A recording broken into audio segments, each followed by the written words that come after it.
Hello everyone. So today we are going to start with the basics of income tax. Okay, let's get started. Income tax जब भी हम बोलते हैं तो there are two words, income and tax. Let's just break these two words first. Tax निकालना is very easy. बस एक chapter की बात है, वो मैं आपको एक नेक्स्ट वीडियो में बता दूंगी. इनकम, अगर इनकम टैक्स की बात करें ना, 90% of the subject is about कि आपका इनकम क्या होता है और 10% में आप पढ़ते हैं कि टैक्स कैसे कैलकुलेट करते हैं. ठीक है, तो coming to the concept of income.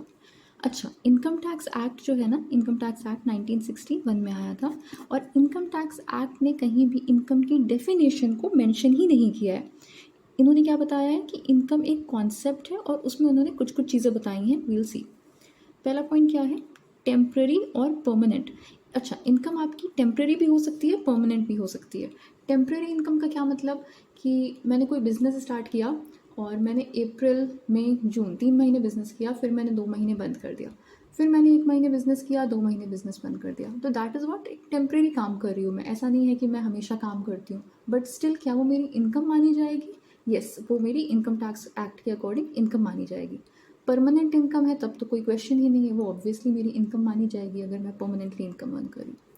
Second है मेरा डेफिनेट सोर्स ऑफ इनकम. अच्छा, इनकम का सोर्स हमेशा डेफिनेट होना चाहिए.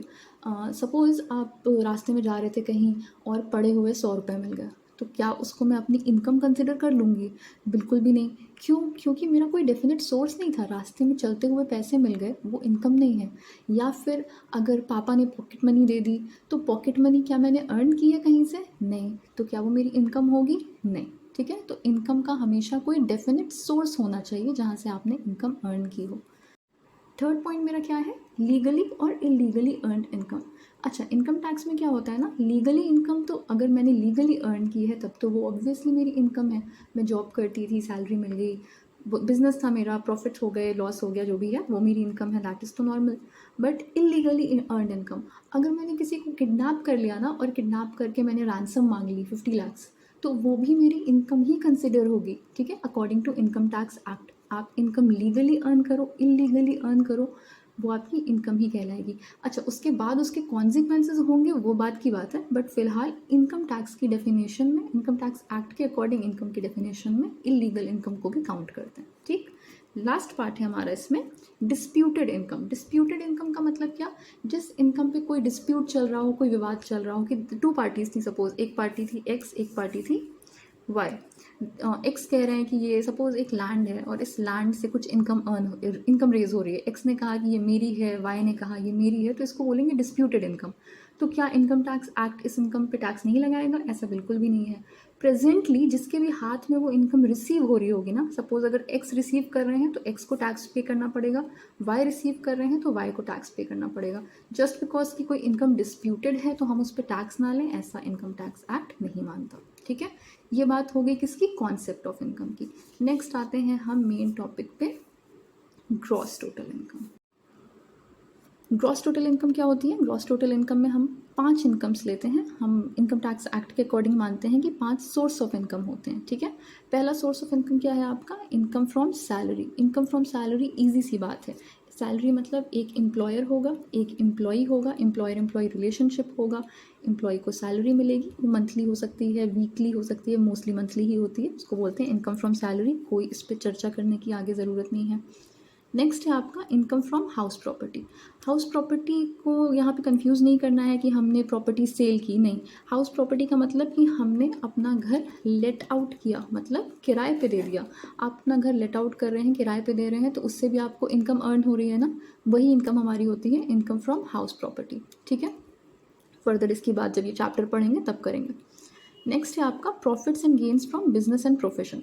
अच्छा, सब लोग तो जॉब नहीं करते हैं. जो जॉब नहीं कर रहे हैं मोस्टली वो लोग बिजनेस कर रहे हैं, या तो उनका प्रोफेशन है. बिजनेस और प्रोफेशन में आपको डिफरेंस पता ही होगा, 11th क्लास की बात है.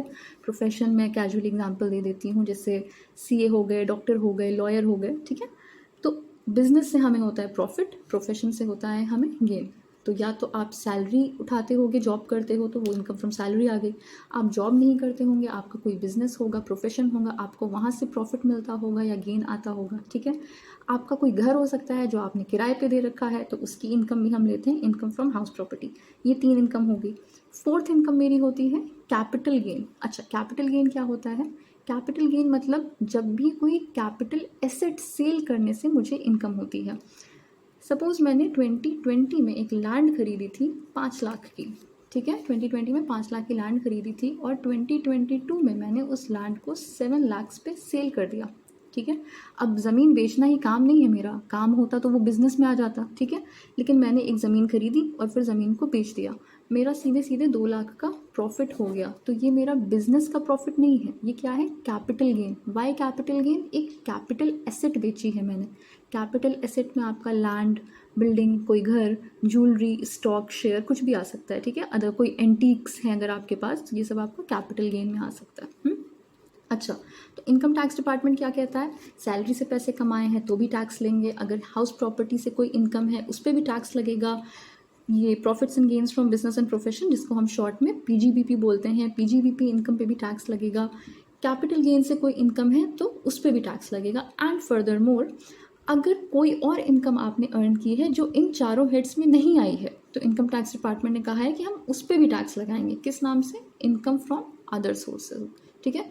इनकम टैक्स ने क्या कहा है कि जो भी इनकम इन 4 हेड्स में नहीं आई है उस पर भी हम टैक्स लगाएंगे और उसको नाम दे देंगे क्या? Income from other sources. जैसे कि मान लीजिए आपके अकाउंट में 5 लाख रुपए पड़े हुए थे तो उसमें बैंक का कुछ इंटरेस्ट आएगा, ठीक है, तो ये आपकी कौन सी? ये सैलरी की तो इनकम है नहीं ना, कोई और इनकम है, तो ये क्या हो गया? Income from other sources. या आप कोई फ्रीलांस का भी काम करते थे सैलरी के ऊपर तो वो भी आपकी इनकम फ्रॉम अदर सोर्सेज है। आपको कहीं से रॉयल्टी आती थी, वो आपकी इनकम फ्रॉम अदर सोर्सेज है, ठीक है। कोई भी इनकम जो चारों का पार्ट नहीं बन रही है that will be your income from other sources. इन पांचों हेड्स की इनकम को ऐड करेंगे और हमारा जो सम आएगा उसको क्या बोलेंगे? Gross total income. Okay, very important. ये 5 हेड्स ऑफ इनकम होती हैं, इन पांचों को ऐड करेंगे तो क्या आएगा? Gross total income. अच्छा, अब इनकम टैक्स डिपार्टमेंट में हमें बेनिफिट दिया हुआ है, डिडक्शंस बोलते हैं उसे, तो हम इसमें से लेस क्या करते हैं? Deductions under section 80C to 80U। Will go through with this की डिडक्शंस क्या होते हैं, हम पूरी क्लास करेंगे इसकी, ठीक है। डिडक्शंस माइनस करते हैं जीटीआई में से, ग्रॉस टोटल इनकम में से, and then we get our final total income, ठीक है। जीटीआई में से डिडक्शंस माइनस करते हैं and we get our total income. क्या डिडक्शंस हमारे लिए, मतलब हमारे लिए जो टैक्स पेयर्स हैं उनके लिए अच्छी बात है? बिल्कुल, बहुत अच्छी बात है। अब आप ऐसे सोचिए कि आपकी ग्रॉस टोटल इनकम अगर 10 लाख होती, ठीक है, और आपको 10 लाख पे टैक्स देना पड़ता तो एक बात थी। अगर आपको डिडक्शंस मिल गए, अब डिडक्शंस जो भी होते हैं वो हमें बाद में पता चलेगा, जो कि लेस करने थे। मान लेते हैं हमें 2 लाख के डिडक्शंस मिल गए, तो अब आपकी टोटल इनकम क्या आ गई? 8 लाख। 10 लाख की जीटीआई थी, ग्रॉस टोटल इनकम, 2 लाख के डिडक्शन माइनस कर दिए, टोटल इनकम आ गई 8 लाख। और टैक्स हम हमेशा पे करते हैं टोटल इनकम पे, तो क्या 10 लाख पे टैक्स पे करना प्रेफर करेंगे या 8 लाख पे? ऑब्वियसली 8 लाख पे। जितनी कम इनकम पे टैक्स पे करेंगे उतना कम टैक्स होगा, ठीक है। डायरेक्ट टैक्स है इनकम टैक्स, आप लोगों को पता होगा, और डायरेक्ट टैक्स प्रोग्रेसिव होता है, जितनी इनकम इंक्रीज होगी उतना टैक्स इंक्रीज होगा। तो हम क्या चाहते हैं? जीटीआई ज़्यादा रहे कोई बात नहीं, डिडक्शंस जितने ज़्यादा मिलेंगे टोटल इनकम उतनी कम हो जाएगी और टैक्स उतना कम पे करना पड़ेगा। Okay, now let's get started with the other topic जो कि है एसएससी। एसएससी क्या होता है? बहुत इजी सी बात है, बस पढ़ लेते हैं इसको। SSC means a person who is liable to pay any tax, who is liable to pay any other sum of money under this act or who is supposed to be assessed under this act। Income tax act के under किसी भी इंसान जिसको income tax department assess करे उसे हम SSC बोलेंगे। SSC word आया है असेसमेंट, एसेस करने से, ठीक है। किसी भी रैंडम पर्सन को अगर इनकम टैक्स डिपार्टमेंट कहता है कि हम आपको एसेस करेंगे, वो एसएससी हो सकता है। जो टैक्स पे कर रहा है या जिसको टैक्स पे करना है वो भी एसएससी है। अगर आपको टैक्स नहीं पे करना, आपको कोई और रिफंड या मतलब कोई रिफंड या किसी और तरह का फाइन पे करना है इस टैक्स के अंडर, तो भी आपको एसएससी बोला जाएगा, ठीक है। अब एसएससी 2 टाइप्स के होते हैं, एक होता है आपका डीम्ड एसएससी और एक होता है SSC in default. Deemed SSC, deemed का मतलब क्या होता है? जिसको मान लिया गया हो। डीम्ड एसएससी मतलब माना हुआ एसएससी। इसका एग्जाम्पल लीजिए, इस एग्जाम्पल मैंने लिखा है legal representative of a diseased person.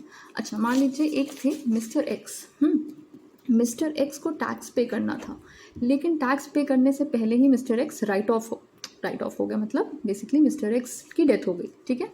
अब मिस्टर एक्स की तो डेथ हो गई, तो क्या इनकम टैक्स डिपार्टमेंट इनसे टैक्स नहीं लेगा? ऐसा बिल्कुल भी नहीं होगा। इनकम टैक्स डिपार्टमेंट क्या कहेगा कि अब आपके घर में जो भी आपका लीगल रिप्रेजेंटेटिव हैं, आपके बच्चे हैं, आपकी वाइफ हैं, जो भी हैं, उनको टैक्स पे करना पड़ेगा।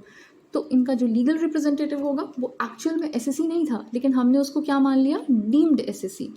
ठीक है, नेक्स्ट है हमारा assessee in default. Assessee in default क्या होता है, when a person is responsible to do a work under this act and he fails to do so. Easy सा इसका एग्जाम्पल ले लेते हैं। जैसे कि एक एम्प्लॉयर था, एम्प्लॉयर को आप लोगों ने एक वर्ड सुना होगा टीडीएस, ये भी आगे पढ़ेंगे हम। टीडीएस का मतलब होता है टैक्स डिडक्टेड एट सोर्स। जब हम सैलरी मिलती है ना, जैसे मोस्टली गवर्नमेंट एम्प्लॉयज़ को तो सैलरी मिलती है तो उसमें टीडीएस डिडक्ट होके आता है, मतलब आपका जो टैक्स का पोर्शन होता है वो डिडक्ट होके आता है। अब अगर कोई एम्प्लॉयर था जो टैक्स डिडक्ट करना भूल गया, टीडीएस काटना भूल गया, तो हम उसको क्या बोलेंगे, एसएससी इन डिफॉल्ट। ठीक है, एसएससी इन डिफॉल्ट। ये बात थी एसएससी की। अच्छा, next topic that we have is person. अब हमारे अकॉर्डिंग पर्सन कौन होता है, हम इंडिविजुअल को ही पर्सन मान लेते हैं, लेकिन इनकम टैक्स एक्ट ने 7 टाइप ऑफ पर्सन्स बताए हैं हमें। ठीक है, पहला पर्सन कौन होता है, an individual, like I am an individual, you are an individual, mister X is an individual. Okay, next is our Hindu undivided family, इसको भी हम पर्सन कंसिडर करते हैं। फिर हमारा कंपनी। अच्छा, company public limited company, private limited company, one person company, कोई भी कंपनी होगी हम उसे पर्सन ही कंसिडर करेंगे। फोर्थ है हमारा फर्म। फर्म मतलब कि पार्टनरशिप फर्म, पार्टनरशिप होती है तो उसे फर्म बोलते हैं, जिसमें अब हम इंक्लूड करते हैं लिमिटेड लायबिलिटी पार्टनरशिप को भी। ठीक है, नेक्स्ट अपना क्या है, एसोसिएशन ऑफ पर्सन और a body of individual. Body of individual का मतलब क्या, कोई भी दो individuals like mister X and mister Y. Mister X और मिस्टर वाई ने मिलके कोई बिजनेस स्टार्ट किया, ठीक है, बट प्रोवाइडेड वो पार्टनरशिप के रूल्स ना फॉलो हो रहे हों। अगर पार्टनरशिप के रूल्स फॉलो हो रहे होंगे तब तो उसको फर्म कंसिडर कर लिया जाएगा। ठीक है, अगर कोई भी दो इंडिविजुअल्स या दो से ज़्यादा इंडिविजुअल्स मिलकर कोई भी बिजनेस करते हैं जिसमें कि पार्टनरशिप के रूल्स ना फॉलो हो रहे हों तो उसे हम क्या बोलेंगे, बॉडी ऑफ इंडिविजुअल्स। और एसोसिएशन ऑफ पर्सन मतलब क्या, कोई भी दो टाइप के पर्सन, जैसे एक कंपनी हो गई और एक फर्म। अब एक कंपनी थी XYZ लिमिटेड और एक फर्म थी या एक कोई HUF थी, राम एंड सन्स करके। ठीक है, ये दोनों लोग साथ में बिजनेस करने लगे तो इसको क्या बोलेंगे, association of person. Association of person में कोई एक इंडिविजुअल एक HUF भी हो सकता है, एक कंपनी एक फर्म भी हो सकती है। ठीक है, कुछ भी हो सकता है। नेक्स्ट है हमारा लोकल अथॉरिटी। लोकल अथॉरिटी मतलब कि म्यूनिसिपल कॉर्पोरेशन या कोई भी और लोकल बॉडी, उसको भी income tax department person consider करता है। And the last is every artificial judicial person. Artificial judicial person में हम इंक्लूड करते हैं टेम्पल्स, मॉस्क, चर्च या आपके कॉलेजेस, यूनिवर्सिटीज़, क्योंकि ये नेचुरल पर्सन्स तो नहीं होते, इसे हम आर्टिफिशियल जुडिशियल पर्सन मानते हैं।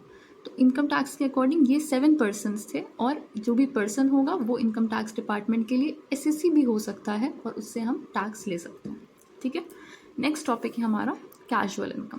Casual income as the name indicates casual nature की होती है and it is non recurring, हर दिन नहीं हो रही है, और ये रिकरिंग बेसिस पे, डेली बेसिस पे नहीं होती कि हर महीने मुझे ये इनकम होगी, नहीं, ये बिना किसी स्टिपुलेशन के, हमने कोई अंदाज़ा नहीं लगाया होता है, अचानक से हो गई, विंडफॉल गेन जिसको बोलते हैं। ठीक है, जैसे कि लॉटरी से पैसे आ गए, रेस में पैसे लगाए थे, वो मूवी थी ना सैफ अली खान की रेस, उसमें जैसे घोड़े पे पैसे लगाते हैं, वहाँ से पैसे आ गए। आप गए KBC में और वहाँ पे 12 लाख जीत के आ गए, तो वो क्या है, विंडफॉल गेन है, कैजुअल इनकम। रोज़ रोज़ तो KBC से पैसे नहीं मिल रहे हैं, ठीक है, या किसी रियलिटी शो से, या कोई भी ऐसी विंडफॉल इनकम है, तो उसको बोलते हैं क्या, casual income. Now coming to the last topic for the lecture, ये है आपका previous year and assessment year. अच्छा, प्रीवियस ईयर क्या होता है, प्रीवियस ईयर होता है वो ईयर जिस साल हमने इनकम अर्न की होती है, और असेसमेंट ईयर क्या होता है, जिस साल हम उस इनकम पे टैक्स पे करते हैं।